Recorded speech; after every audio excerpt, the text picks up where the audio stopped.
in that the Asterisk War is fucking boring. Sure, the first episode was boring too, but for a lot of more technical reasons that have to do with pacing and craftsmanship, it tried and failed to lure the audience in with a bunch of fan service and flashy action sequences, and then remembered that it had to actually explain the setting and dumped a shit ton of exposition on us all at once. But episode 2 is where it starts to become apparent that even if we did have context into who all of these characters are and what they were trying to do from the beginning, then it wouldn't have mattered because they're all fucking boring. I'm not even gonna talk about this scene where Euless explains that she has no friends and then flirts with the main guy like a fucking idiot. Who cares? This entire 3-minute scene only serves to clue us in that Euless and Ayato are going to end up being a pair when they go to the festa. The setup is basically beating us over the head with it, yet somehow doesn't call attention to it, as if anyone is going to wonder, oh, who could Euless possibly end up having as a partner? This whole show is just like a wink and a nod away from being like a shitty parody of itself. Not long after we see Euless laughing at Ayato and he says how he's surprised at her for laughing, she then responds to his greeting at school and everyone loses their shit. I explained this in the last video, but it's really difficult to care about the idea that Euless is changing into a decent person when we didn't really know shit about her in the first place and we never really got to see what she was like in class outside of what we were told during the exposition. Then Saya wakes up. So remember when Ayato didn't sit in the window seat and it was like, whoa, he's not in the window seat? Well, that's because they had a more insidious plan in mind. The whole surrounded on all sides by relevant characters plan. The window seat just happens to be occupied by the other character with candy-colored hair, and she just happens to be Ayato's childhood friend for no adequately explained reason. How long ago was she his friend? What kind of friend? Where? Were either of them broken up about it when Saya moved away? Saya doesn't seem to react all that much when she notices Ayato, but like 5 minutes later, she's apparently in love with him to the point that she fights over him. Again, it's hard to believe that this show isn't some kind of shitty meta-commentary like Saekano. Saya says that she has her own motivations for coming to the school besides the fact that her father asked her to, but they are a secret, just like every other potentially interesting fact about any of the characters. You know, typically, when you want the audience to get interested in a character, you start by letting us understand their motivations and personality so that we get invested. And then, when you put them into dangerous situations wherein their careers and lives are at stake, then we feel tense and excited, teasing us that there's a possibility that maybe one day the character will reveal themselves to be interesting only means that the show's gonna be fucking boring until then. When asked about her absence the previous day, Saya explains that she overslept. I guarantee you that we will never actually see her miss another day of class in the entire series. I say this because I'm less convinced that she missed class because she's the kind of character that would sleep through class regularly, and I'm more convinced that the writers didn't want to introduce her during the first episode when they were busy setting up the other characters, and needed an excuse for why she wasn't there during the previous classroom scene. Yeah, that's right, the writers are using the character's excuse for why they missed school as their own excuse for why the character missed school. If that ain't meta, I don't know what is. You know, I usually love these kinds of deadpan characters, and I appreciate Shiori Izawa's vocal performance, but Saya just is not all that endearing. For a deadpan character, she's not that deadpan, and for a mimetic comedy character, she's not that cute or funny. I can't stand the way the gradients in her hair look, or the random mishmash of colors in her accessories. So, her hairpiece is yellow, but the cuffs and undershirt are pink, and she's also got a tie. I feel like the pink or the yellow would have worked with her blue hair individually, but altogether it's just kind of a clusterfuck, and the pink undershirt just looks terrible in general. Not to mention that all of it clashes with the bright green line in the middle of the uniform. I should have asked this back when Classmate Guy was introduced, but why the hell is the dress code so flexible in this school anyways? What's the point of having uniforms if you can just change the uniform? Ever since Hibike Euphonium, my tolerance for this shit has been rapidly decreasing.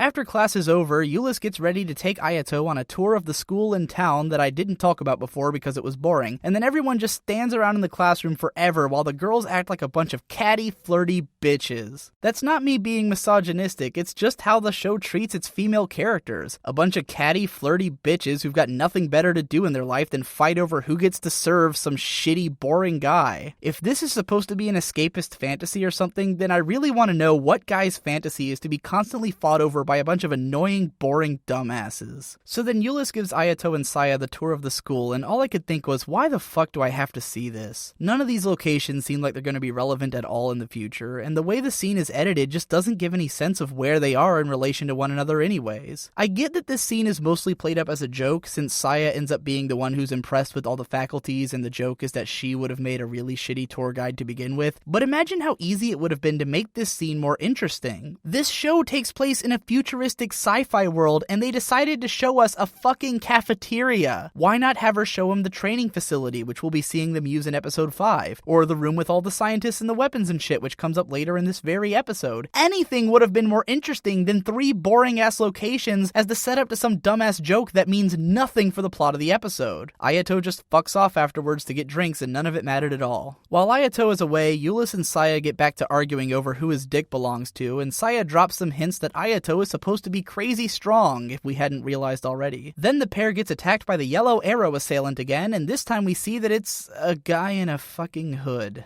You want to know what's the #1 fastest way to eliminate all tension during an action scene involving the main characters of a show? Have their opponent look as unthinkably generic as humanly possible to the point that they don't even register as a character. Euless tosses a couple of fire spears at him, and then Saya blows up the entire area with her giant gun, and the scene just ends. No, seriously, the camera just never cuts back to the opponent. Did he die? Did he run away? It doesn't seem to matter either way because Saya instantly challenges Euless to continue their spat from before. No one tries to figure out what just happened, or to maybe run away and tell someone about it or something. They just fucking stand there until Ayato gets back and they realize that their clothes are wet. Once again, the show uses fan service as like one of those red lasers from Men in Black, and everyone just forgets what just happened. Luckily, the following scene finally decides that they've gone way too long without addressing this whole assassination bullshit, and we learn that the school has indeed begun looking into it. However, Euless has stubbornly declared that there is no need for an investigation or for bodyguards. At this point, I think it's safe to say that Euless is completely fucking retarded. When Ayato asks Claudia why Euless is so fucking retarded, Claudia gives some bullshit esoteric explanation about how she's afraid that what she has might slip through her fingers. Do these people not grasp that in a situation like this, Euless shouldn't even be allowed to decide whether or not there's an investigation? This is a series of criminal attacks threatening a member of their student body. The campus police force should be massively patrolling the entire campus and opening the biggest fucking investigation possible, because whether this selfish bitch likes it or not, there's no way of knowing that she's the only person being targeted or that other students won't be caught in the crossfire of the next attack. Even if it was just a matter of Euless versus the attacker, the fact that their battles result in massive property damage to the school should be grounds for an investigation. And what about Saya? She was right there during the last attack. Shouldn't she get a say in whether there's an investigation? Does she get a bodyguard? This show is starting to give me brain cancer. The rest of the episode tells the story of how Kirito finally gets his real sword, by way of some kind of Evangelion meets the sword in the stone situation. Basically, every weapon has a percentage of compatibility with its user, and if that percentage is more than 80, then they get to use the weapon. The muscle-headed guy tries to take the mystery sword that Ayato's sister used, and while it's obvious that he's not going to be compatible with it, the cheese factor is turned up to maximum when his compatibility drops to a negative percentage and the sword tries to attack him. Luckily, our hero is able to effortlessly take hold of the sword and achieve a 97% compatibility with it. May I remind you that this is supposed to be like the strongest weapon that they have. So not only is Ayato supposedly a strong enough fighter that Saya thinks he would have mopped the floor with Euless no problem, but now he possesses the strongest weapon that we've ever even heard of so far. Because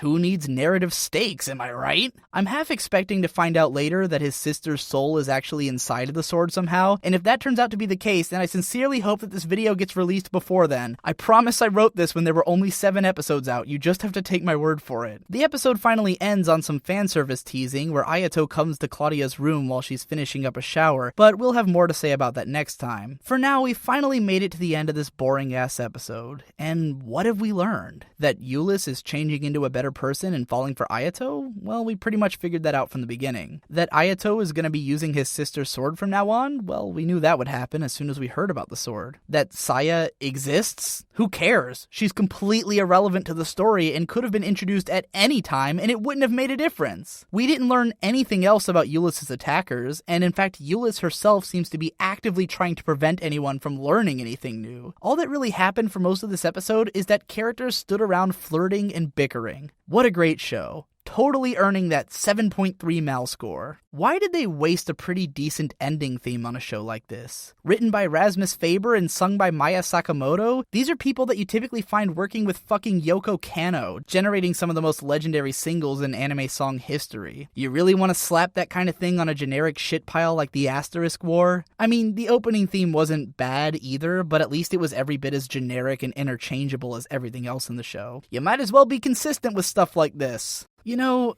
looking back on this episode, it really starts to sink in just how cynical and half-hearted this entire production feels. Like how it really does read like they're just throwing action scenes in for the sake of having them, and then using fanservice to sweep under the rug how totally incomprehensible those scenes actually are. Maybe I'm so inclined to believe that Saya's like some kind of weirdly botched attempt at making a deadpan character because everything else is so weirdly botched in the same kind of way. It's like the show just takes for granted that you get where it's coming from. Euless and Ayato are given exactly 3 encounters before the one in which Euless starts fighting over him. The accidental pervert scene resulting in a duel, the scene where they meet in class, and then the scene where he talks to her after dealing with the muscle guy. In all of these encounters, Euless is continually abrasive and argumentative with him, but immediately won over by his kind demeanor. Then one scene later, she's doing her makeup in preparation for showing him around the school, and then gets into a territorial argument over him with her classmates, one of whom we learn is in love with him at that exact moment, and the other who started flirting the instant she saw him. Think about that. Euless is the only character with any kind of explicit moment in which she develops an attraction to the main character, and half of our understanding that she's fallen for him comes from our genre-savvy awareness that she's a tsundere. This show starts having its girls argue over the main guy before even bothering to explain the fact that any of them are in love with him, or why that might be the case. It's just taken as a matter of fact.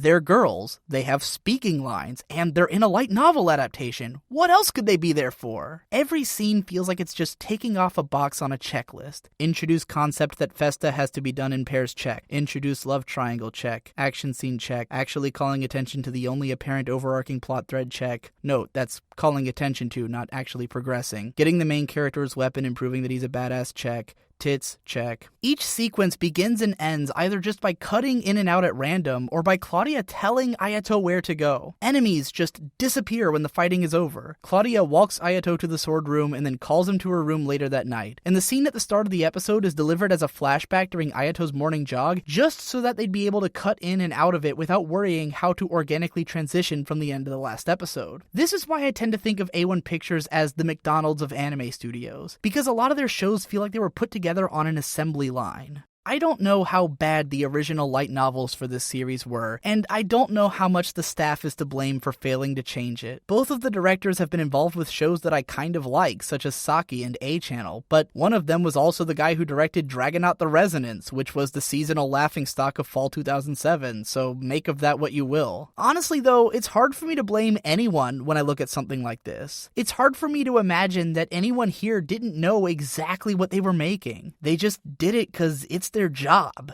Because for some reason, this kind of shit has a market, and by God, they're going to cater to it. I'm sure that some of the people working on this show are really passionately giving it their all, but I also like to think that for some of them, knowing that this monster they've created is actually pretty successful is as depressing to them as it is to me.